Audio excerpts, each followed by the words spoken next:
We are the Ministry of the Real Truth, but we have had a few people come at us and say we are not. Cuss. We are the Ministry of the Real Truth, and we bring you the real truth, the whole truth, nothing but the truth. No hype, no other rubbish. We have, prior to creating a YouTube channel, created a policy, a business policy, as well as our channel policy. Honesty is our best policy, and we strive to live by that. We also believe in chivalry, where a man's honour is his honour, and he should be honourable and honour it. Show himself approved by God and also by men. Not to boost his ego or to gain fame or popularity, but for that fact so they will realise he's the real deal. He's the real deal. He's not trying to pull the wool over their eyes. How much truth can you handle? Can you actually handle the truth? We have come across this particular book, magazine, and this article, Dakau, The Hour of the Avenger, by Colonel Howard A. Buchanan, Medical Corps, Australian retired. We think that's Australian retired. It might be American US, we're not really sure. But it looks like Medical Corps Australia retired. Reviewed by J. B. Campbell.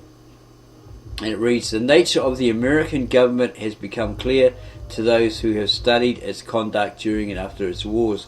The reasons for Sherman's sadistic campaigns in Georgia and the Carolinas, authorized by Grant and Lincoln, which began this country's descent into a perpetual state of total war, were revealed during the 12 years of Reconstruction, during which everything of value was stolen from the surviving Southerners, who were reduced to destitution.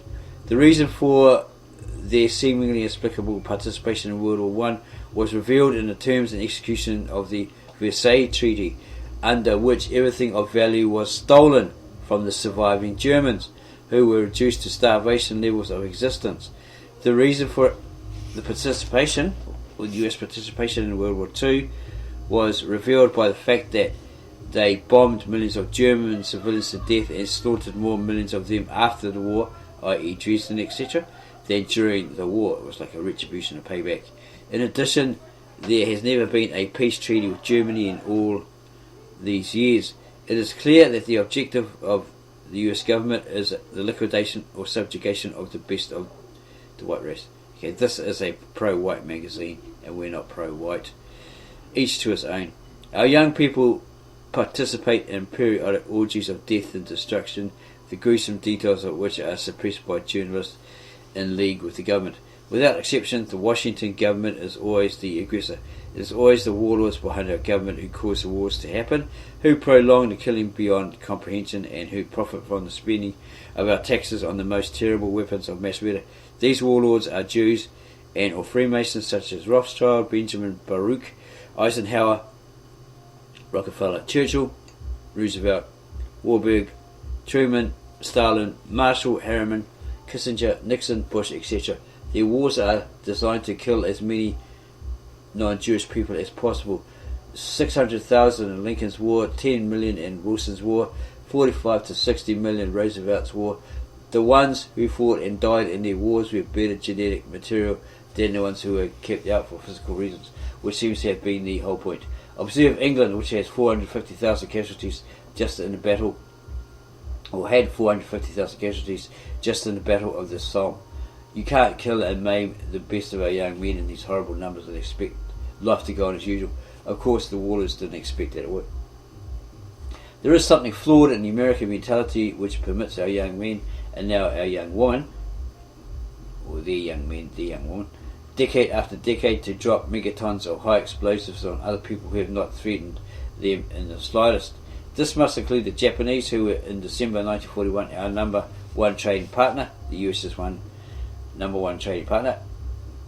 They were buying their oil, or had to deal with them over oil. And you had, after the Battle of Midway in April 1942, as quoted, the US strategic bombing survey in the book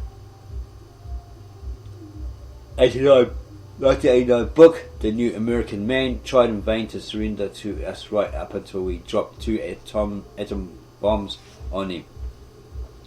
Even the Pearl Harbor sneak attack was a natural and expected response to Roosevelt's deliberate diplomatic and economical provocations and military adventures, such as his illegal flying tigers in China and his illegal naval operations in the Pacific. We are so provincial and self-important that we simply cannot imagine how other people see things. Such an idea never occurs to us. It is one of the reasons that the US are hated around the world. Enough of these people have this deadly combination of ignorance, arrogance, cowardice and cruelty, which leads us inevitably to atrocity, from Atlanta to Dresden to Hiroshima to My Lai to Panama City to Baghdad to Waco to Oklahoma City. This is not to say that we are all ignorant or arrogant or cowardly or cruel, but the ones who always do the dirty work against our latest enemy are found on our military bases. By their very youthful nature they are ignorant. They often become quite arrogant when given power over others. They are not brave enough to say no when ordered to attack civilian targets or slaughter unarmed prisoners of war. Their natural cruelty is easily exploited by Jewish and Freemasonic psycho specialists who can quickly condition them to hate and kill strangers en masse with simple propaganda and big lies. This author is talking about the Europeans, the whites. The Negroes and Mestizos, or probably Mexicans, etc., are beyond discussion. And then there are the non-aggression pacts and actual military partnership with the Soviet Union. This last item is something from which America will never recover. Our little military arrangement with Israel is an obscenity, but our partnership with the Soviets was so horrific that it may never become possible for future Americans to come to terms with it. Our military partnership with the Soviet communists from 1942 to 1945 was a watershed event in human history. It was during this 4-year period that the New World Order, as we know it and fear it, became established. Following our mutual destruction of Germany and most of Europe, we encouraged our partners to subject hundreds of millions of people from East Germany to China to the gory delights of insatiable Jewish and Asian fiends known as commissars. Millions were slaughtered or sent to slave labour camps and psychiatric prisons. The rest have lived in abject terror of sharing the victims' fates. Our government made this happen. For example, our government in 1945 explored our wonderful boys in Austria and Italy to round up millions of anti-communist Russians and East Europeans at gunpoint, process them and force them at bayonet point into boxcars to be shipped to Stalin for execution in what the army called Operation Kiel Hall. The Soviets couldn't have gotten their hands on these people without with US help. Our government pretended to be shocked at Soviet excesses while it continued to support its partner with military and financial aid, all conducted profitably through the warlords' New York banks to the present day. This included the 45-year period of the phony Cold War. The fact that both the capitalist and communist systems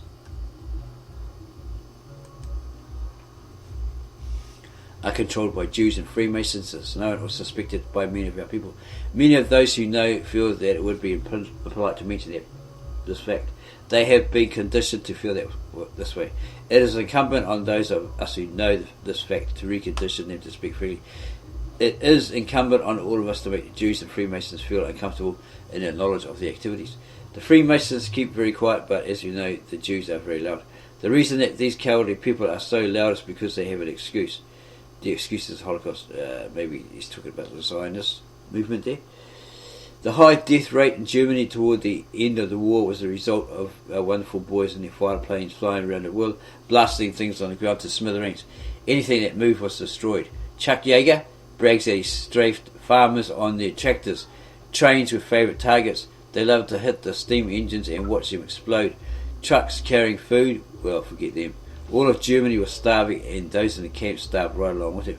Those who cannot quite comprehend this sort of thing today must only look back to 1991, where our wonderful boys completely destroyed life as it was known in Baghdad and other Iraqi cities and towns, all because of the Jews and the Holocaust. Israel had demanded that Iraq be destroyed by us, and within a few short months it was so. The main problem at Dachau and Belsen was typhus, just as it was in our Civil War prison camps. That's why all the corpses in the pits were like skeletons. That's how you look when you die of typhus. The general starvation conditions in Germany didn't help. When you can't transport food, you can't transport medicine either. The Holocaust myth that there was a deliberate program to exterminate Jews began at Dachau, when GIs claimed they saw a gas chamber there along with several thousand skeletal corpses. We thought that was on film. Yeah, there was film of it. That's what they were told, and they believed it. They still believe it, even though the Israelites are candid enough to admit that there was never a gas chamber there or anywhere else in Germany. They say it all happened in Poland.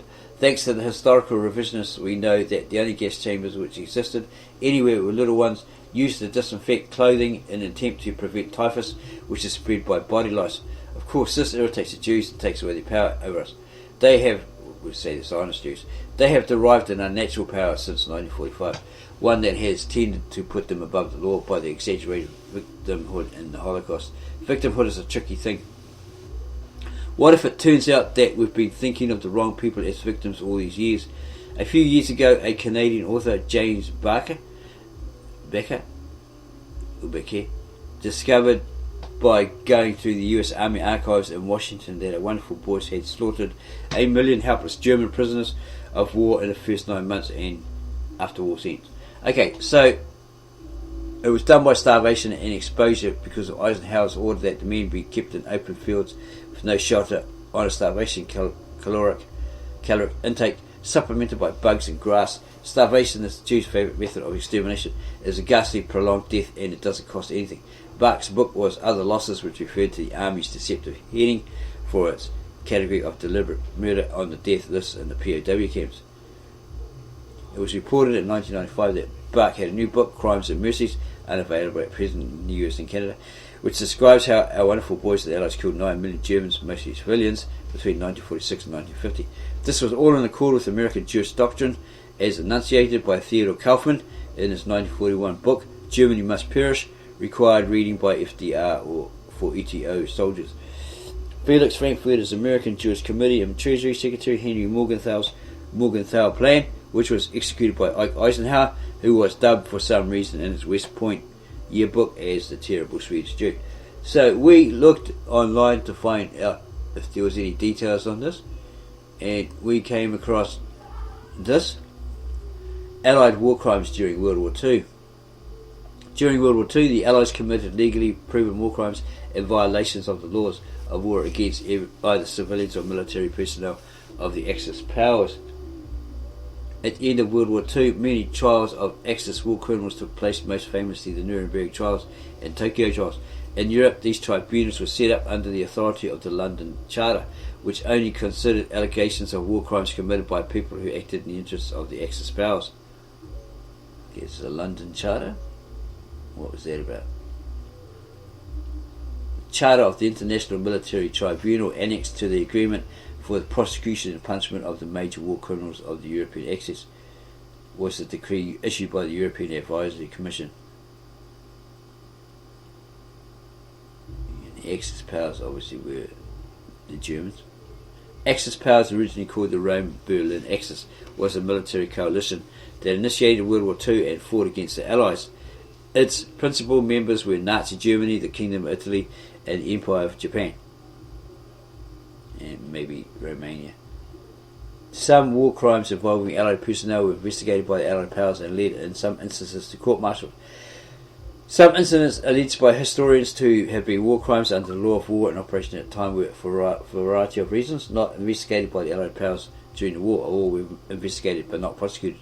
According to an article in Der Spiegel,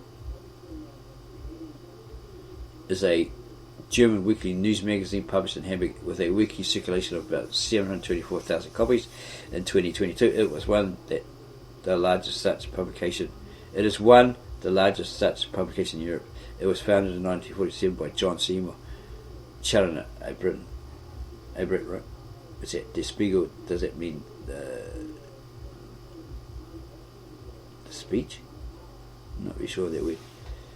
The New Europe. And it's got where's that? Der Spiegel. Looks like, no, that's actually nothing to do with the Revelations where the woman sat on a dragon. Okay. was it 3, 6, 9, possibly 12 stars behind her. She's sitting on a bowl and somebody is making a handshake. Okay, which looks Freemasonic.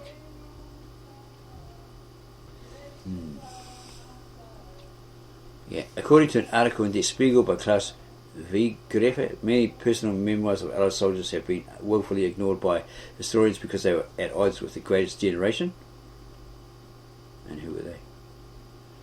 Also known as the GI generation and the World War II generation, is the Western demographic cohort following the lost generation and preceding the silent generation.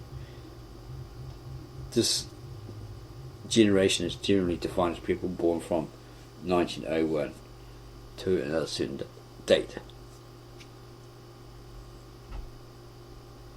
Mythology surrounding World War II. According to an article in Der Spiegel by Klaus Wegerefe, many personal memoirs of Allied soldiers have been willfully ignored by historians because they were at odds with the greatest generation. Mythology surrounding World War II. This has started to change with books such as The Day of Battle by Rick Atkinson, in which he describes Allied war crimes in Italy and D-Day. The Battle for Normandy by Anton B. Vore.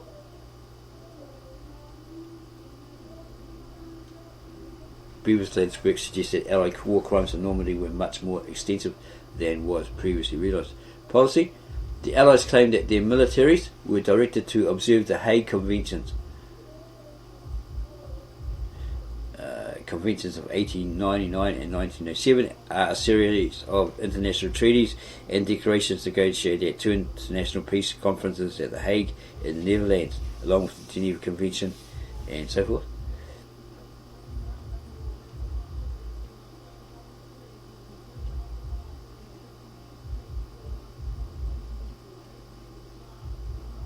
And believed to be conducting a just war fought for defensive reasons. Violations of the convention did occur, however, including the forcible return of Soviet citizens who had been collaborating with Axis forces to the USSR at the end of the war. The military of the Soviet Union also frequently committed war crimes, which are today known to have been at the direction of its government.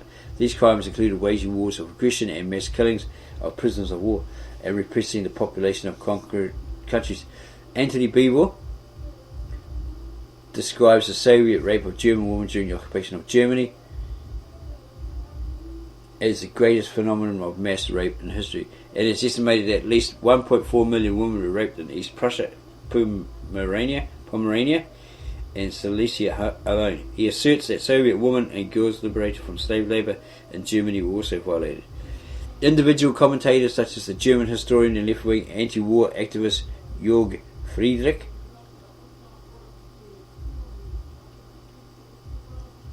have argued that Allied aerial bombardment of civilian areas and cultural targets in enemy territory, including the German cities of Cologne, Hamburg and Dresden, the Abbey in Monte Cassino in Italy during the Battle of Monte Cassino, the Japanese cities of Tokyo, Nagoya, Osaka, and especially the use of atomic bombs on Hiroshima,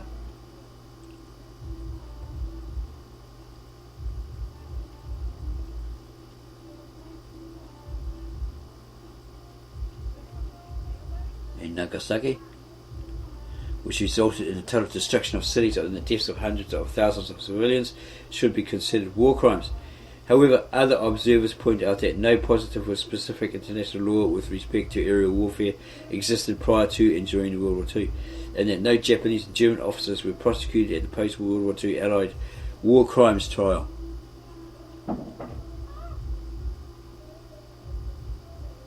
For the aerial raids on Shanghai, Chongqing, Warsaw, Rotterdam and British cities during the Blitz. Western Allies. Canada. Murder of POWs, prisoners of war. According to Mitcham and von Stauffenberg, the Canadian Army unit, the Loyal Edmonton Regiment,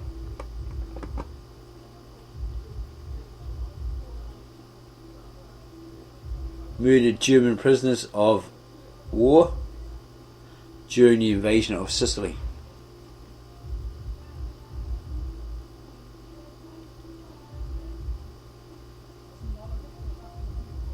raising of free Soitha. Charles P. Stacey, the Canadian official campaign historian, reports that on 14th April 1945, rumours spread that the popular commanding officer of the Argyll and Sutherland Highlands of Canada, Lieutenant Colonel Frederick E. Weigel, had been killed by a civilian sniper. This rumour resulted in the Highlanders setting fire to civilian property in the town of Frisoithe in an act of reprisal or payback for what they supposedly did.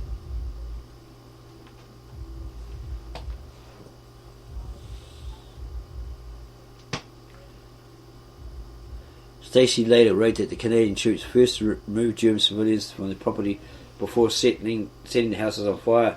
He commented that he was glad to say that he never heard of another such case.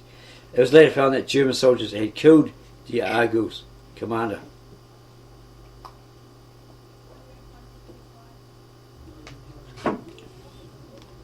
France, French Army. Main article, Abbeville Massacre. During the German invasion of Belgium, Belgian authorities arrested a number of suspects, enemy Belgians and enemy foreigners, between 10 and 15 May on the orders of the Auditor General Walter Ganshoff van der Meesk. It is clear that the arrests were very irresponsible and arbitrary. They just picked up some people out of revenge, out of jealousy because of their political beliefs, their Jewish origin, or because of their foreign nationality, wrote survivor Gaby Warris. 3 days later, on 19 May 1979, 19th May, 79 of these detainees were taken to Abbeville and locked up under the music kiosk in the market square. When the city of Abbeville was heavily bombed from the air by German squadrons on the night of 19 to 20 May, the French guards feared the prisoners would be released by the Germans and decided to summarily execute them.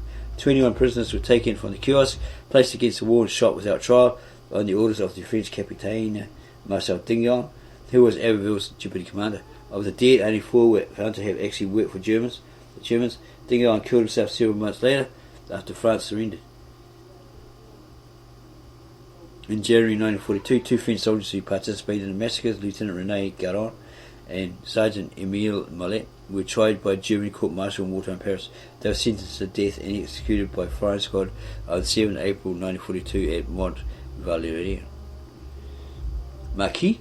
Following the Operation Dragoon landings in southern France and the collapse of the German military occupation in August 1944, a large number of German troops could not escape from France and surrendered to the French forces of the interior.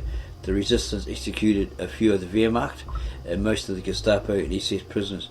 The Marquis also executed 17 German prisoners of war at Saint Julien de Kremse in the Dordogne region on 10 September 1944 and so forth. Moroccan Goumiers. French Moroccan troops of the French Expeditionary Corps, known as Goumiers, committed mass crimes in Italy during and after the Battle of Monte Cassino and in Germany. According to Italian sources, more than 12,000 civilians, above all young and old women, children, who were kidnapped and raped were killed by Goumiers. This is featured in the Italian film La Chiara, Two Women, with Sophia Loren. French troops took part in the invasion of Germany, and France was assigned an occupation zone in Germany. Perry Bidiscombe quotes the original survey estimates that the French Goumiers, for instance, committed 385 rapes in the Constance area, 600 in Bruchsal, and 500 in Freudenstadt. The soldiers are also alleged to have committed widespread rape in the Hoffingen district near Leonberg, Katz and Kaiser, though they mention rape found no specific occurrences in either Hoffingen or Leonberg compared to two other towns. Anton Clayton, in his book France, Soldiers in Africa, devotes several pages to the criminal activities of the Goumiers, which he partially describes the typical practices in their homeland. According to Norman Naimark, French and Moroccan troops matched the behaviour of Soviet troops when it came to rape, in particular to the early occupation of Baden and Württemberg, provided the numbers are correct. United Kingdom, indiscriminate bombing of cities. The British with other allied nations, mainly the US, carried out air raids against enemy cities during World War II, including the bombing of the German city of Dresden, which killed around 25,000 people. While no agreement, treaty, convention or any other instrument governing the protection of the civilian population or civilian property from aerial attack was adopted before the war, the Hague Conventions did prohibit the bombardment of undefeated towns, so it wasn't allowed. They disallowed it. The city, largely untouched by the war, had functioning rail communications to the Eastern Front and was an industrial centre. Allied forces inquiry concluded that an air attack on Dresden was militarily justified on the grounds of the city was defended. It was defended by the military, and the troops would be sent out from there, etc., etc. Abuses against civilians and POWs, or prisoners of war. There's some history here of what the British did to people in Seedorf, Germany, in reprisal against local civilians who had hidden German soldiers in their cellars. Historian Sean Longden claims that the violence against German prisoners and civilians who refused to cooperate with the British Army could be ignored or made light of. After the end of the war in Europe, German prisoners in Norway were reportedly forced to clear minefields under British supervision. The Germans complained to British Commander General Andrew Thorne, but he dismissed the accusations, arguing that the German prisoners were not prisoners of war, but disarmed forces who had surrendered unconditionally. By 1946, when the clean-up ended, 392 were injured and 275 had died. This was contrary to the terms of the Geneva Conventions, which are 4 treaties and 3 additional protocols that establish an international legal standard for humanitarian treatment. In war, the singular term Geneva Convention usually denotes the agreement of 1949. And there's more information here.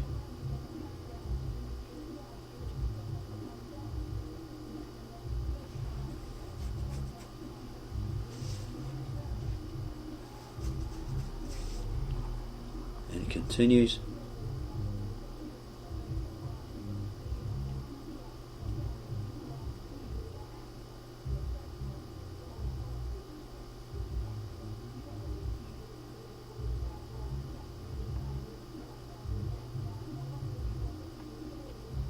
In the United States, the Konya incident, Kanikati massacres,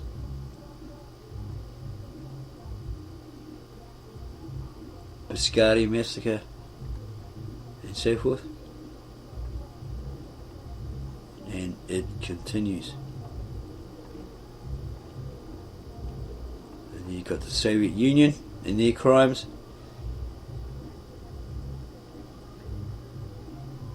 Mass grave of the victims of the Katyn massacre after the discovery in 1943.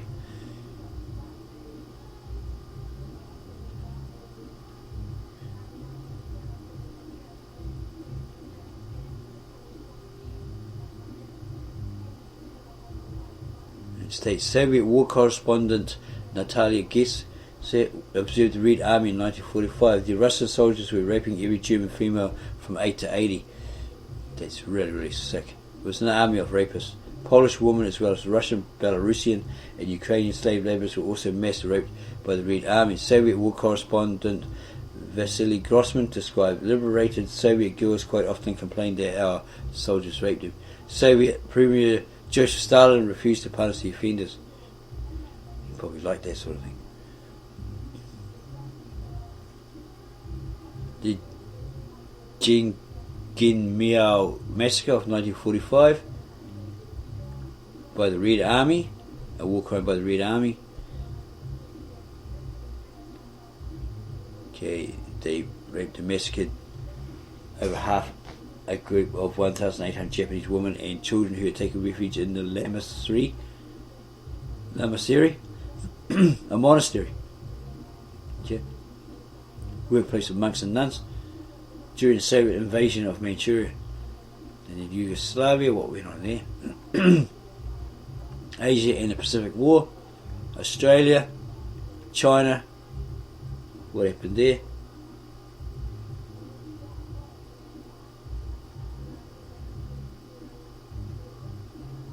United Kingdom during the Burma campaign, removing gold teeth from dead Japanese troops and displaying Japanese skulls as trophies.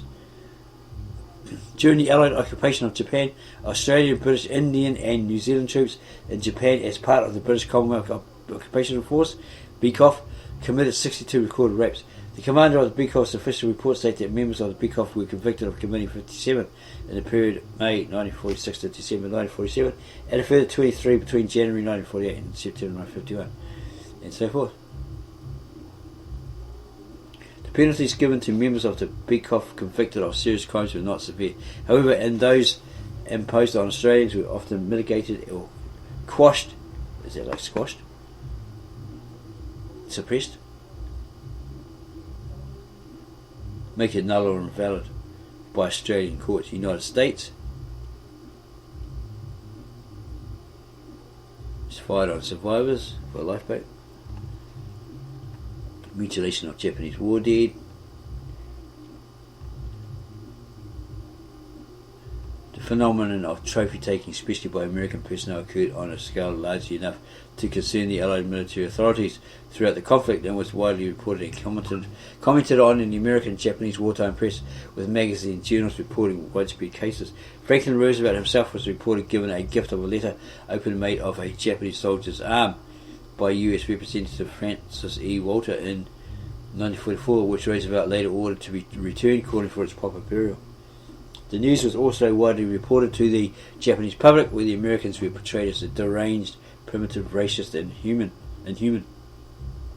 This, compounded by a previous Life magazine picture of a young woman with a skull trophy, was reprinted in Japanese media and presented as a symbol of American barbarism, causing national shock and outrage.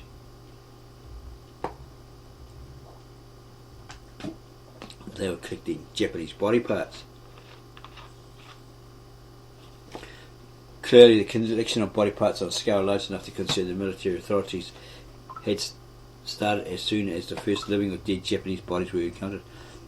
And it continues in Okinawa, what they did on the island of Okinawa.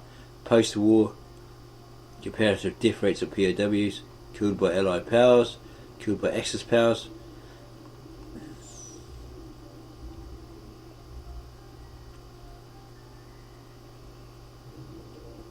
Summary table. Holocaust denial literature. The focus on Allied atrocities during the war has been a theme of Holocaust denial literature, particularly in countries where outright denial of the Holocaust is illegal. According to conflict of interest historian Deborah Lipstadt, the concept of comparable Allied wrongs, such as the post-war expulsions of ethnic Germans from Eastern Europe and Allied war crimes, is at the centre of and a continuously repeated theme of contemporary Holocaust denial, phenomenon she calls immoral equivalencies.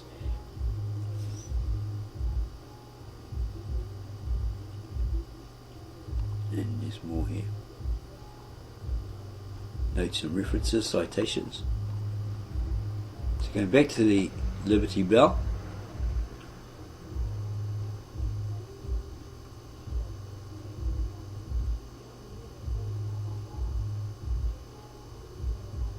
So yeah, Chuck Yeager brags that he strafed farmers, or shot farmers on the tractors from his plane, right? Trains are favourite targets. They love to hit their steam engines and watch them explode. Trucks carrying food, well, forget them. Forget them.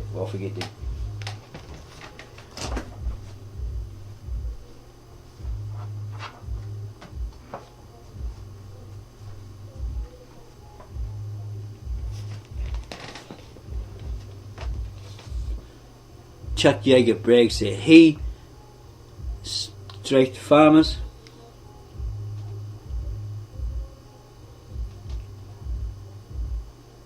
on the tractors. Trains were favourite targets. They love to hit the steam engines and watch them explode. Trucks carrying food, well, forget them. All of Germany was starving, and those in the camp starved right along with them. Those who cannot quite comprehend this sort of thing today must only look back to 1991, where our wonderful boys, the US troops, completely destroyed life, as was known in Baghdad and other Iraqi cities and towns, all because of the Jews and the Holocaust.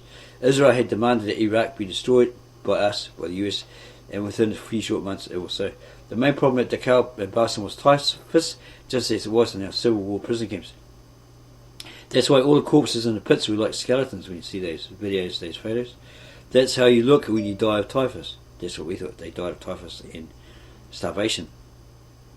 And the Germans probably put them in these ovens to destroy the bodies because they started to rot, started to smell, whatever, and they couldn't handle it. So also get rid of the evidence.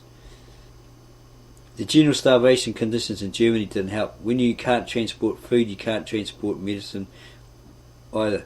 The Holocaust myth that there was a deliberate program to exterminate Jews began at Dachau, when GIs claimed they saw a gas chamber there along with several thousand skeletal corpses. That's what they were told, and they believed it. They still believe it. Even though the Israelis are candid enough to admit that there was never a gas chamber there or anywhere else in Germany. They say it all happened in Poland. Thanks to the historical revisionists, we know that the only gas chambers which existed anywhere were little ones used to disinfect clothing in an attempt to prevent typhus, which is spread by body lice or louse. Of course, this irritates the Jews and takes away the power over us, the Zionist Jews. They have derived an unnatural power since 1945, one that has tended to put them above the law by the exaggerated victimhood in the Holocaust. Victimhood is a tricky thing. What if it turns out that we've been thinking of the wrong people as victims all these years? A few years ago, Canadian author James Bark discovered by going through the US Army archives in West Washington that our wonderful boys had slaughtered 1 million helpless German prisoners of war in the first 9 months after war's end. It was done by starvation and exposure because of Eisenhower's order that the men be kept in open fields with no shelter, on a starvation caloric intake, supplemented by bugs and grass. Starvation is the Jews' favourite method of extermination, or Zionist Jews. It is a ghastly, prolonged death, and it doesn't cost anything. Bark's book was Other Losses, which referred to the Army's deceptive heading for its category of deliberate murder on the death list in the POW camps, prisoner of war camps. It was reported in 1995 that Bark has a new book, Crimes and Mercies, unavailable at present in the US and Canada, which describes how the US troops and allies killed 9 million Germans, mostly civilians, between 1946 and 1950. This is all in accord with American Jewish doctrine as enunciated by Theodor Kaufmann in his 1941 book Germany Must Perish, required reading by Franklin D. Roosevelt for Ito soldiers. Felix Frankfurter's American Jewish Committee and Treasury Secretary Henry Morgenthal's Morgenthau Plan, which was executed by Ike Eisenhower, who was dubbed for some reason in his West Point yearbook as a terrible Swedish Jew. It is unusual to be given an eyewitness account of an atrocity when that eyewitness was himself an accessory to the atrocity. That is the case here before us. Dr. Howard Buechner was the medical officer for the unit which liberated Dachau on 29 April 1945. That unit was Company I, 3rd Battalion, 157th Infantry Regiment, 45th Thunderbird Division under the 7th Army. A machine gun section, Company M, was attached to I Company that day. The 45th Infantry Division came from Oklahoma, New Mexico, Arizona and Colorado, and many of its recruits came from Indian tribes, Native Indians. Ironically, its insignia was a swastika, which Dr. Buechner describes as an ancient symbol of prosperity and good fortune, literally meaning conducive to well-being. So this 45th Infantry Division